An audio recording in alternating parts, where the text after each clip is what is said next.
ধন্যবাদ। আজকে আমার এই এলাকার আমার ছোট ভাই বলতে গেলে তারা এসছে আমাদের কলেজে।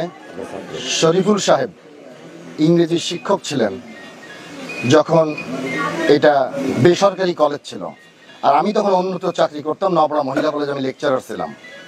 তো শরীফুল সাহেব সাবেক প্রধানমন্ত্রীর একটা সম্পর্কে একটা লেখনী কেউ একজন লিখেছিল, সেটা উনি আরেক জায়গায় না আমার নিজের উনি লিখেছিলেন। তার সেই লেখনীর কারণে এই কলেজের বেসরকারি কর্তৃপক্ষ গভর্নিং বডি তাকে বিভিন্নভাবে, আমার মনে হয়েছে তাকে বিভিন্নভাবে হেনস্থা করেছে। সে হেনস্থার ধারাবাহিকতায় আমি যখন এই কলেজের প্রিন্সিপাল হয়ে আসি 9/7/2015 সালে, এসেই বসার 2 মাস মনে হয় পরে আমার কাছে জাতীয় বিশ্ববিদ্যালয়ের চিঠি আসলো কোনো কিছু না বোঝার আগেই, যে শরীফুল সাহেবকে তাকে চূড়ান্ত বরখাস্ত করা হোক নবরা কলেজ থেকে। তখন শরীফুল সাহেবকে আমি তাদের জাতীয় বিশ্ববিদ্যালয়ের নির্দেশের প্রতি সম্মান প্রদর্শন করে চূড়ান্ত বরখাস্ত করলাম। কিন্তু চূড়ান্ত বরখাস্ত করার পরে উনি সঙ্গত কারণে আবার কেস করলেন। তখন আমি পড়াশোনা আরম্ভ করলাম যে আমি তাকে চূড়ান্ত বরখাস্ত করলাম, আসলে কি আছে। তখন আমি দেখলাম সবকিছু, আমি দেখলাম যে এটা আসলে জাতীয় বিশ্ববিদ্যালয় কি বুঝেছে আমি জানি না, এটা চূড়ান্ত বরখাস্ত না করলে হতো। একটা মানুষকে এই কারণে একটা মানুষকে তার তার স্বাধীনতা খর্ব করা যায় না। সেই কারণে অনেক লেখনী আছে, মানে একটা ব্যক্তি স্বাধীনতা, তার যে নিজের যে স্বাধীনতা, সে স্বাধীনতার আঙ্গিকে তার যে লেখনী ছিল সেইটাকে কোনো রাষ্ট্রদ্রোহিতার সামিল বানানো বা রাজনৈতিক কালার করে তাকে মনে হয় জাতীয় বিশ্ববিদ্যালয় যে সিদ্ধান্ত নিয়েছে আমার কাছে মনে হয়েছে সমীচীন হয়নি। আমার কাছে মনে হচ্ছে সমীচীন হয়নি। এবং জাতীয় বিশ্ববিদ্যালয়ের যে সিদ্ধান্তে আমি তাকে চূড়ান্ত বরখাস্ত করেছি, পরে আমি আমার সব কিছু পড়ে আমার কাছে এরকম প্রতীতি জন্মেছে যে আমার দিয়ে একটা মানুষকে বরখাস্ত করলাম, এটা আমার কাছে খুবই কষ্টকর। না, চূড়ান্ত বরখাস্তকরণের ক্ষেত্রে কোনো রাজনৈতিক ব্যক্তিবর্গের হস্তক্ষেপের প্রয়োজন নাই, কারণ জাতীয় বিশ্ববিদ্যালয় আমার সুপ্রিম অথরিটি, তার সিদ্ধান্ত শিরোধার্য, আমাকে সেটা মানতেই হবে। চূড়ান্ত ব্যক্তিবর্গের হস্তক্ষেপ তখনই এই বরখাস্ত করবার জন্য যা যা করণীয় সেটা সেই ব্যক্তিবর্গরা করেছেন। তারই ফলশ্রুতিতে আমার কাছে চিঠি আসছে তো তুমি থেকে চূড়ান্ত বরখাস্ত করো। তারপরে কোর্টে একটি মামলা করেছিল তার ইয়ে করার পরে, সেখান থেকে একটি রায় নিয়ে তিনি এসেছে আজকে এখানে। এই বিষয়ে আপনি কোন পদক্ষেপে যাচ্ছেন এবং কি বিষয়টা? কোর্টে আমি যখন তাকে চূড়ান্ত বরখাস্ত করি জাতীয় বিশ্ববিদ্যালয়ের সিদ্ধান্ত মোতাবেক, তারপরে উনি মামলা করেছেন। সেই মামলা দুই পক্ষই চালাতে সেই 5ই আগস্ট চলে আসলো। সেই 5ই আগস্টের পরে যাদের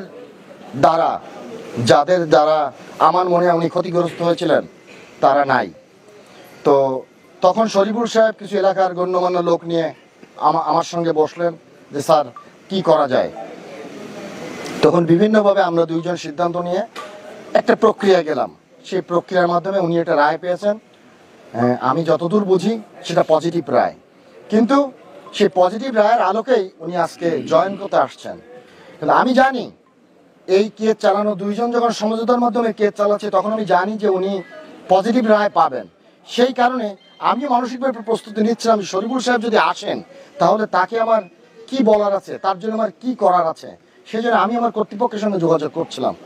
তারা বলেছে যে উনি আসলে, যেহেতু একটু বিষয়টা একটু কন্ট্রোভার্সিয়াল, উনি হচ্ছে বেসরকারি হিসাবে এই রায় পাচ্ছেন, আর আপনার কলেজ সরকারি হয়ে গিয়েছেন, আপনি রাষ্ট্রপতির আদেশ ক্রমে আপনি সরকারি প্রিন্সিপাল হয়ে গিয়েছেন।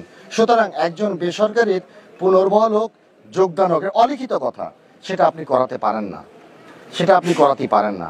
আপনাকে যে কর্তৃপক্ষের নির্দেশে আপনি তাকে চূড়ান্ত বরখাস্ত করেছেন, এই রায়ের কপি তাদের কাছ থেকে আপনি বলেন যে সে এই পেয়েছে, তাকে এখন আপনার অনুমতি দেওয়ার জন্য আমি সুপারিশ করব এবং ইনশাল্লাহ তারা অনুমতি দিবে। তারা যখন আমাকে বলবে যে তুমি তাকে জয়েন করো, ইনশাল্লাহ আল্লাহ যদি সহায় থাকে, এলাকাবাসী সহ আমার এই ছোট ভাই সহ এলাকাবাসী যারা আছে সবার সহযোগিতা নিয়ে আমি ইনশাল্লাহ এই কাজে কামিয়ে পাবো। কিন্তু ইয়ে করলেন আপনার সিগনেচারে তাকে বরখাস্ত করা হলো, এখন আপনি কেন তাকে নিতে পারছেন না? আমার সিগনেচার না, এখানে কথার একটু ভুল হচ্ছে। আমার সিগনেচার না, ওই চেয়ারের সিগনেচার। আমি শুধু রবিউল হাসান নামে মাত্র। ওটা জাতীয় বিশ্ববিদ্যালয়ের নির্দেশনা। নোয়াপাড়া কলেজের অধ্যক্ষ, কখনো রবিউল হাসান লেখেনি, নোয়াপাড়া কলেজের অধ্যক্ষকে নির্দেশ দেওয়া হলো তাকে চূড়ান্ত বরখাস্ত করার পর আমাদের অবহিত করেন।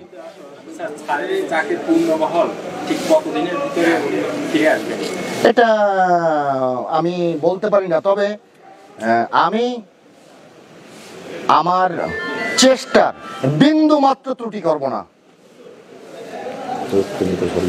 যতদূর সম্ভব আমি এটা আমার সর্বোত্তম চেষ্টা করব, যত দ্রুত হয়। শুধু তাই না, এইটা হওয়ার সঙ্গে সঙ্গেই তার সে যাতে টাকা পয়সা পায় সে ব্যবস্থা যেন হস্তক্ষেপ করে যেতে পারি, সেই চেষ্টা থাকবে। তাহলে অনুমান করতে হবে যে আমার চেষ্টাটা কেমন হবে। আমি কথা বোঝাতে পেরেছি? যতদূর জানি যে কোর্টের রায় আছে, মহামান্য আদালতের রায়টাই আছে সর্বসম্মতিক্রমে, সেটাই মানে সর্বশেষ। কিন্তু এখন এই বিশ্ববিদ্যালয়ের ক্ষেত্রে এটা দেখছি আবার একটু মানে অন্য কায়দায় মনে হচ্ছে। আসলে এই বিষয়টা আমরা ক্লিয়ার হতে পারছি না। আপনি যদি আরেকটু আমাদের আমি ক্লিয়ার করতে। কোর্টের আদেশের প্রতি শতভাগ শ্রদ্ধা রেখে, কোর্টের আদেশের প্রতি শতভাগ শ্রদ্ধা রেখে আমি বলছি যে কোর্টের আদেশ, কোর্ট যেহেতু আদেশ দিয়েছে এটা সঠিক, এখানে বিন্দুমাত্র কোনো ভুল নেই। কিন্তু আমি জেনে হোক না জেনে হোক, আমি আমার চাকরির আর মেয়াদ আছে 1 মাস 13 দিন, 27 নভেম্বর আমার রিটায়ারমেন্ট। আমি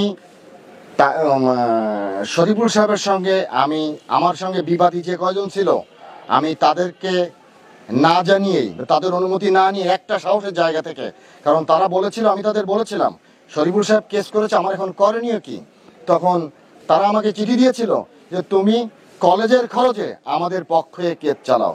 তো আমার ওখানে নিজের বিবেক বলেছে, যেহেতু তারা বলেছিল তুমি আমাদের পক্ষে কেস চালাও, তাহলে আমার মনে হয় যে তাদের পক্ষেও আমি সলেনামা করতে পারি যদি শরীফুল সাহেবের মুক্তি হয়। সেই জায়গা থেকেই আমি, বুঝে হোক না বুঝে হোক, সেই জায়গা থেকেই ওই লেখনির সূত্র ধরে আমি তাদের পক্ষ হয়ে আমি একাই সলেনামায় সিগনেচার করেছি এবং সলেনামা তার পক্ষে এসছে। কিন্তু আমি এখন নিচ্ছি না, শুধু আমার নিজের জায়গা থেকে, নিজের সেফটির জন্য, যে এই বিরুদ্ধ বয়সে এসে আমি যেন কোনো সমস্যা না পড়ি। যে কর্তৃপক্ষ আমাকে বলেছিল চূড়ান্ত বরখাস্তকরণের জন্য, সেই কর্তৃপক্ষের কাছে আমি আবেদন করব, নিবেদন জানাবো আমার সব কিছু দিয়ে।